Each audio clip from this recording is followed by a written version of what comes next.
नमस्कार, पल्लवीज किचनमध्ये तुमच्या सगळ्यांचं खूप खूप मनापासून स्वागत आहे। दिवाळी आली आहे। दिवाळीत वेगवेगळ्या प्रकारचे फराळ केले जातात, तर त्याचमधली एक रेसिपी म्हणजे चकली। ही चकली खायला अगदी खुसखुशीत आणि चवीला पण खूप छान लागते। तर मी तुमच्या समोर घेऊन आलेली आहे चकलीची रेसिपी। तर तुम्ही इथे बघू शकता चकली आतमधून किती पोकळ आहे आणि मस्त खस्तेदार अशी चकली बनलेली आहे। तर व्हिडिओ बघण्याआधी माझ्या चॅनलवर नवीन असाल तर प्लीज माझ्या चॅनलला सबस्क्राइब करा, लाईक करा आणि जास्तीत जास्त लोकांपर्यंत शेअर करा। चला तर मग आता आपण रेसिपीला सुरुवात करूया। तर मी इथे ही वाटी घेतलेली आहे। या वाटीच्या मापाने मी सगळे साहित्य घेतलेले आहे। तर तुमच्या घरामध्ये कोणती पण तुम्ही एक वाटी वापरू शकता। तर एकाच वाटीच्या मापाने सगळे साहित्य घ्यायचे। तर मी हे राशनचे तांदूळ घेतलेले आहे। ठोकळ राहतात हे राशनचे तांदूळ। तर ह्या तांदळाची चकली खूप छान लागते। तर ह्या तांदळाला मी व्यवस्थित साफ करून सुती कपड्या पाण्याने ओला करून त्याच्यामधला जो डस्ट राहतो तो पुसून घेतलेला आहे। तर आता हे तांदूळ आपण भाजून घेऊया। तर हे तांदूळ भाजताना अगदी कमी गॅस ठेवायची, मोठी गॅस करायची नाही। मोठी गॅस केल्याने तांदूळ बाहेरून शिजेल किंवा भाजला जाईल, पण आतमधून कचरट राहतो, त्यामुळे कमी गॅसवरच तांदूळ भाजून घ्यायचे, म्हणजे आतमधून पण छान भाजला जाईल। अशा पद्धतीने चम्मचने सतत ढवळत राहायचं। तुमच्याकडे राशनचा तांदूळ नसेल तर तुम्ही घरातील कोणता पण तांदूळ वापरू शकता। जो तुम्ही नेहमी तांदूळ घरी वापरता तो तांदूळ सुद्धा इथे वापरला तरी चालेल, पण राशनच्या तांदळाने चकलीला छान चव येते, त्यामुळे शक्यतो राशनचाच तांदूळ वापरायचा। तर बघू शकता तुम्ही इथे आपले तांदूळ छान व्यवस्थित असे भाजून झालेले आहे। अगदी पांढरा कलर आलेला आहे तांदळाला। तर मला हे तांदूळ भाजायला 9 ते 10 मिनिट लागलेले आहे। तर आता आपण हे तांदूळ एका कोपरमध्ये काढून घेऊया। तर आता मी त्याच वाटीने हे हरभऱ्याची डाळ किंवा चण्याची डाळ घेतलेली आहे आणि मी तांदळाचं प्रमाण सांगायला विसरलेली होती। तर मी तांदळाचं प्रमाण ह्याच वाटीच्या मापाने 4 वाटी मी तांदूळ घेतलेलं होतं। तर तुम्ही ह्या अंदाजाप्रमाणे तुमच्या घरी जी वाटी असेल त्या वाटीच्या मापाने तुम्ही तांदूळ किंवा बाकीचे जे साहित्य आहे ते तुम्ही घेऊ शकता। तर आता ह्या डाळीला आपण छान व्यवस्थित भाजून घेऊया। हिला पण अगदी कमी फ्लेमवर भाजून घ्यायचं, मोठी गॅस करायची नाही। ही डाळ पण आता आपली भाजून झालेली आहे। मला ही डाळ भाजताना 6 ते 7 मिनिट लागलेले आहे। तर आता आपण इथे मुगाची डाळ घेऊया। तर ही मुगाची बिना छिलटेवाली डाळ आहे। हिला पण मी ह्या वाटीने 1 वाटी मी मुगाची डाळ घेतलेली आहे। तर हिला पण आता आपण छान व्यवस्थित भाजून घेऊया। तर ही पण डाळ भाजताना अगदी कमी गॅसवर भाजून घ्यायचं, म्हणजे जळणार नाही किंवा करपणार नाही आणि चांगली खुसखुशीत अशी डाळ छान अशी भाजली जाईल। तर शक्यतो कमी गॅसवरच भाजून घ्यायची। तर आता ही आपली डाळ पण भाजून झालेली आहे, मुगाची डाळ। तर तुम्ही बघू शकता मस्त क्रिस्पी झालेली आहे ही डाळ। तर आता ह्या डाळीला पण आता आपण काढून घेऊया। आता इथे मी साबुदाणा घेतलेला आहे 1 वाटी। तर ह्या साबुदाण्याला पण आपण छान भाजून घेऊया। तर हे साबुदाणा भाजायला जास्त वेळ लागत नाही, अगदी 2 ते 3 मिनिटांमध्ये हा भाजून होतो, म्हणजे याच्यामधला फक्त मॉइश्चर आपल्याला काढायचं आहे, म्हणून 2 ते 3 मिनिट होतपर्यंत भाजून घ्यायचं कमी गॅसवरती। तर इथे आपले 2 ते 3 मिनिट झालेले आहेत, क्रिस्पी झालेला आहे साबुदाणा। तर ह्या साबुदाण्याला पण काढून घेऊयात। तर इथे मी अर्धा वाटी जाडे पोहे घेतलेले आहे। तर हे पोहे पण छान व्यवस्थित भाजून घ्यायचे। तुम्ही या ठिकाणी उडदाची डाळ सुद्धा वापरू शकता। मी इथे उडदाची डाळ वापरलेली नाही आहे, तर तुम्हाला हवं तर तुम्ही उडदाची डाळ सुद्धा वापरू शकता। तर आता इथे आपले पोहे पण छान भाजून झालेले आहे, क्रिस्पी झालेले आहेत। पण पोह्याला पण काढून घेऊया। आता इथे मी धणे टाकत आहे। धणे पण मी अर्धी वाटी घेतलेली आहे त्याच वाटीच्या मापाने। तर हे धणे पण छान भाजून घ्यायचे। धणे भाजायला पण जास्त वेळ लागत नाही, अगदी 2 ते 3 मिनिटांमध्ये धणे भाजून होतात। तर हे धणे अगदी कमी गॅसवर भाजून घ्यायचे। तर आता इथे 2 ते 3 मिनिट धणे भाजून झालेले आहेत। तर आता आपण इथे 1 वाटी मी जिरे टाकलेले आहे, म्हणजे हे छोट्या वाटीने मी 1 वाटी जिरे घेतलेले आहे, म्हणजे जी तुम्हाला मी पहिली वाटी दाखवली होती मोठी त्या वाटीच्या मापाने अर्धी वाटी हे जिरे आहे। तर हे जिरे पण आपण धण्यामध्येच आपण भाजून घेऊया। जिरे भाजायला जास्त वेळ लागत नाही, अगदी 1-1.5 मिनिटामध्ये जिरे भाजून होऊन जातात। त्यामुळे मी नंतर जिरे टाकलेले आहे धण्यामध्ये। तर हे एकत्रच आपण भाजून घेऊया आणि धणे आणि जिरे छान भाजून झालेले आहेत, यांना पण आपण आता काढून घेऊया। तर अशा पद्धतीने अगदी कमी गॅसवरती भाजून घ्यायचे। तुम्ही बघू शकता सगळ्या भाजण्या झालेल्या आहे भाजून। तर एक टिप्स मी सांगते तुम्हाला, लक्षात ठेवा, जेव्हा पण तुम्ही डाळी तांदूळ वगैरे भाजता त्यावेळेस जो डाळीमधला तांदळामधला डस्ट राहतो तो पूर्ण डस्ट ओल्या कापडाने पुसून घ्यायचा आणि नंतर भाजून घ्यायचं। म्हणजे जो डस्ट राहतो तो चकली लवकर खराब होण्याची शक्यता असते, त्यामुळे आधी तो डस्ट ओल्या कपड्याने काढून घ्यायचा, नंतर पुसून घ्यायचा, नंतर तुम्ही डाळ भाजून घ्यायची। आता हे सगळे जिन्नस आपण व्यवस्थित मिक्स करून घेऊया। व्यवस्थित हाताने किंवा गरम असेल तर तुम्ही चमचने करू शकता मिक्स। हे थोडंफार थंड झालेलं आहे म्हणून मी हाताने केलेलं आहे। आणि आता ह्या भाजणीला पूर्णपणे थंड होतपर्यंत मी ह्या परातीमध्येच ठेवणार आहे आणि थंड झाल्यानंतर गिरणीवरून दळून आणणार आहे। तर इथे मी थंड झाल्यानंतर दळून आणलेलं आहे गिरणीमधून। तर असं दरदर पाहिजे, तुम्ही बघू शकता, खूप बारीक पण नाही पाहिजे आणि खूप ठोकळ पण नाही, अगदी दरदर पिसून आणायचं। तर आता आपण चकली बनवायला सुरुवात करत आहोत। तर त्याआधी मी इथे पाणी ठेवलेलं आहे गॅसवरती गरम करायला। तर हे पाणी जास्त गरम होऊ द्यायचं नाही, अगदी हलकेसे बुडबुडे आल्या की गॅस बंद करून घ्यायचं, कळकळीत पाणी गरम करायचं नाही। तर आता पाणी गरम झालेलं आहे, मी पाणी घेतलेलं आहे इकडे आणि आता याच्यामधलं मी थोडंसं पीठ बाजूला काढून ठेवलेलं आहे। एवढ्या पिठाच्या मी चकल्या करणार आहे। तर मी इथे आता काही मसाले टाकून घेते।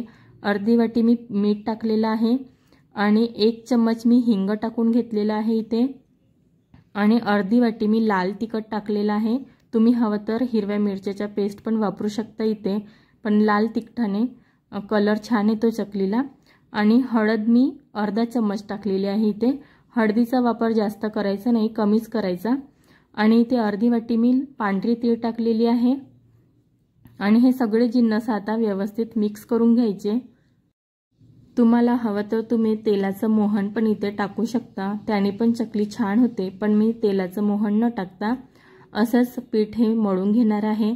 तर हे सगळे मसाले आता एकजीव करून झालेले आहे पिठामध्ये। तर आता आपण थोडं थोडं पाणी करत आपण टाकून घेऊया याच्यामध्ये। पाणी गरम असल्यामुळे मी छोट्या प्याल्यामध्ये पाणी घेतलेलं आहे पीठ मळायला। तर इथे आपण थोडं थोडं पाणी टाकायचं आणि हे पीठ छान मिक्स करून घ्यायचं। तर अशा पद्धतीने थोडं थोडं पाणी टाकायचं। तर हे पीठ खूप पातळ मळायचं नाही, अगदी घट्टसर ठेवायचं। तुम्ही बघू शकता इथे मी एकदम पातळ भिजवलेलं नाही, अगदी थोडंसं रफली असं गोळा केलेला आहे तयार। आणि आता ह्या पिठाला आपण 10 ते 12 मिनिट कोपरने झाकून असं ठेवून द्यायचं, म्हणजे जे वाफ आहे त्याच्यामध्ये छान असे एकजीव होईल आणि छान असे मुरलं जाईल पीठ। तर आता इथे 10 मिनिट झालेले आहेत। आता आपण हे कोपर काढून घेऊया आणि हे तुम्ही बघू शकता इथे पीठ छान मुरलं आहे। तर याच्यामधलं मी बाकीचं जे पीठ आहे गोळे ते साईडला ठेवलेले आहे आणि आपल्याला लागतं जे आपण जेवढं साच्यामध्ये टाकायचं आहे आपल्याला तेवढा गोळा घ्यायचा आणि छान मळून घ्यायचं। तर तुम्ही इथे बघू शकता मला एक्स्ट्रा पाणी घ्यायची गरज नाही पडली। जेवढ्या पाण्यामध्ये मी हे पीठ मळलं होतं तेवढ्याच पाण्यामध्ये हा गोळा छान असा मऊसूर झालेला आहे आणि छान मळून पण झालेला आहे आणि अगदी क्रॅक नाही गेला आणि काही नाही, एकदम सॉफ्ट गोळा झालेला आहे तयार। मी एकही थेंब पाण्याचा इथे वरचा वापरलेला नाही आहे। तुम्ही बघू शकता इथे गोळा किती मस्त झालेला आहे। तर असं थोडंसं 1 ते 2 मिनिट छान गोळा असा मळून घ्यायचा। आणि आता मी इथे हा साचा घेतलेला आहे चकलीचा, तर असा लांबसर गोळा करून घ्यायचा आणि आपण इथे आता ह्या साच्यामध्ये असं टाकून घेऊया। तर ह्या पूर्ण जो पीठ आहे तो असा हाताने असं दाबून घ्यायचं साच्यामध्ये। हे असं दाबून भरल्याने काय होतं, जेव्हा आपण चकली बनवायला घेतो तेव्हा चकली तुटत नाही बनवताना। तर मी आता झाकण लावून घेतलेलं आहे साच्याचा आणि आता आपण इथे चकली बनवून घेऊया। तर इथे हाताने थोडंसं असं प्रेस करून घ्यायचं, म्हणजे ते चिपकून राहते चकली। तर अशी हळूहळू गोल गोल फिरवायची आणि जवळून जवळून ते लेअर न्यायचे, म्हणजे छान आकार येतो आणि चिपकून पण राहते चकली। तर तुम्ही इथे बघू शकता आपली एक चकली तयार झालेली आहे। तर अशाच पद्धतीने आपण दुसरी पण चकली बनवून घेऊया। तर हा शेवटचा काट आहे तो पण असा पॅक करून घ्यायचा। मी तुम्हाला जवळून दाखवत आहे। तर चकलीची जी वरची डिझाईन आहे ते तुम्ही बघू शकता किती छान आलेली आहे, अगदी काटेदार उमटलेली आहे डिझाईन। आणि मी जे पीठ एकदम 10 मिनिटं मी भिजत ठेवलेलं होतं, मुरत ठेवलेलं होतं, त्यामुळे हा गोळा छान असा मळला गेलेला आहे आणि छान सॉफ्ट झाला। त्यामुळे मी लांब पण जो धागा आहे चकलीचा करत आहे तरी सुद्धा तुटत नाहीये, तुम्ही बघू शकता इथे। म्हणजे आपलं पीठ छान मळलेलं आहे आणि मुरलेलं पण आहे। तर याच स्टेपने किंवा याच प्रोसिजरने तुम्ही कराल तर तुमची पण चकली अगदी छान होईल आणि खुसखुशीत होईल। तर मी इथे 4 चकल्या करून घेतलेल्या आहे। आता इथे मी तेल ठेवलेलं होतं गरम करायला, तेल गरम झालेलं आहे। आता इथे आपण चकल्या सोडून घेऊया तेलामध्ये। तर मी इथे चकली तुम्ही बघू शकता मी सहज हाताने अशी उचलून तेलामध्ये टाकत आहे। तर अगदी हाताला चिकटत नाही किंवा तुटत सुद्धा नाही आहे, म्हणजे आपलं जे पीठ आहे ते परफेक्ट आहे। तर अशा पद्धतीने बनवायचं। मी इथे तेल हे राईस ब्रँडचं तेल आहे, तुम्ही तुमच्या घरी जे पण तेल असेल त्या तेलामध्ये तुम्ही तळणी करू शकता। तर आता आपण सुरुवातीला हे थोडंसं तेल टेम्परेचर कमी होतं म्हणून हे खाली तळाला गेले होते। अगदी अर्ध्या मिनिटामध्ये तेल छान गरम झालं तर ह्या चकल्या आपोआप वरती आल्या, तुम्ही बघू शकता। तर आता ह्या चकल्या थोडा वेळ अर्धा ते 1 मिनिट छान होऊ द्यायच्या, एकाच बाजूनी पलटवायचे नाही। जोपर्यंत हे जे बुडबुडे आहे अगदी कमी होत नाही तोपर्यंत पलटवायचे नाही चकलीला, किंवा गॅस पण कमी करायची नाही। मीडियम टू हाय फ्लेमवर चकल्या तळून घ्यायच्या, म्हणजे आपल्या चकल्या छान शिजल्या जाते। तर आता आपण दुसऱ्या साईडने पलटवून घेऊया चकल्यांना। तर मला इथे चकल्या जास्त करायच्या होत्या म्हणून मी हे खाली गॅस घेतलेली होती, कारण तेवढा वेळ मी उभं राहू नाही शकत, त्यामुळे मी खाली बसून ह्या चकल्या करून घेतलेल्या आहे। तर आता आपल्या चकल्या झालेल्या आहे, आपण काढून घेऊया ताटीमध्ये। तर अशा पद्धतीने ह्या चकल्या करायच्या। मला ह्या चकल्या तळायला 2 ते 3 मिनिट लागले। तर ह्या अशा पद्धतीने छान असं तळून झालेल्या आहे। तर ह्या कलर येतपर्यंत तळून घ्यायच्या, की म्हणजे आपण जेव्हा बाहेर काढतो ह्या चकल्यांना तरी सुद्धा ह्या बाहेर काढल्यानंतर हळूहळू त्या आतमध्ये जो टेम्परेचर राहतो त्या टेम्परेचरने त्या चकल्या आणखी बाहेर म्हणजे शिजत राहतात, आणखी त्यांचा कलर चेंज होत राहतो। त्यामुळे एकदम डार्क कलर होतपर्यंत तळायचे नाही। तर आता ह्या बाकीच्या मी आणखी चकल्या करून घेतलेल्या आहे, यांना पण असंच काढून घेऊया, तेलामध्ये टाकून घेऊया। तर मी यावेळेस जास्त चकल्या पाळल्या होत्या, त्यामुळे मी इथे जास्त चकल्या टाकत आहे। तर अशा पद्धतीने दोघी जणी असेल तर अगदी पटपट होतात ह्या चकल्या, जास्त वेळ पण लागत नाही। तर एक जण काढायला आणि एक जण तळायला राहिलं तर हाताशी राहिलं तर लवकर होतात। तर तुम्ही इथे बघू शकता मी आता यावेळेस दुसऱ्या बॅचला जास्त चकल्या टाकलेल्या आहे। तर ह्या चकल्या पण तुटलेल्या नाही आहेत, अगदी एकसारख्या आणि छान झालेल्या आहेत। मी सगळ्या चकल्या एका ताटामध्ये करून नंतर हातानेच तेलामध्ये टाकल्या तरी सुद्धा तुटलेल्या नाही आहे। तर इथे बघू शकता आता आपल्या ह्या पण चकल्या छान झालेल्या आहेत, तळून झालेल्या आहे। ह्या चकल्यांना पण आता आपण काढून घेऊया। तर ह्या चकल्या जास्त वेळ ठेवायचे नाही तेलामध्ये, म्हणजे जास्त लालसर होऊ द्यायचे नाही। तर अशा पद्धतीने मी तळले आहे, तुम्ही बघू शकता। मी पहिली बॅच तळली होती 4 चकल्यांची, तेव्हाचा कलर आणि मी आता तळून काढलेला आहे तेव्हाचा कलर तुम्ही बघू शकता, आताचा आणि नंतरचा।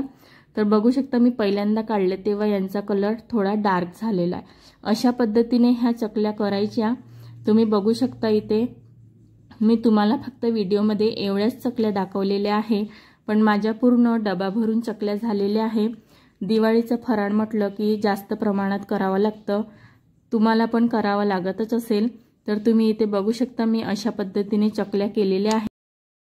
तुम्हाला जर कमी प्रमाणात करायचं असेल तर मी जो प्रमाण सांगितलं त्या प्रमाणाच्या निम्म्या घ्यायच्या, म्हणजे तुमच्या चकल्या पण छान होईल।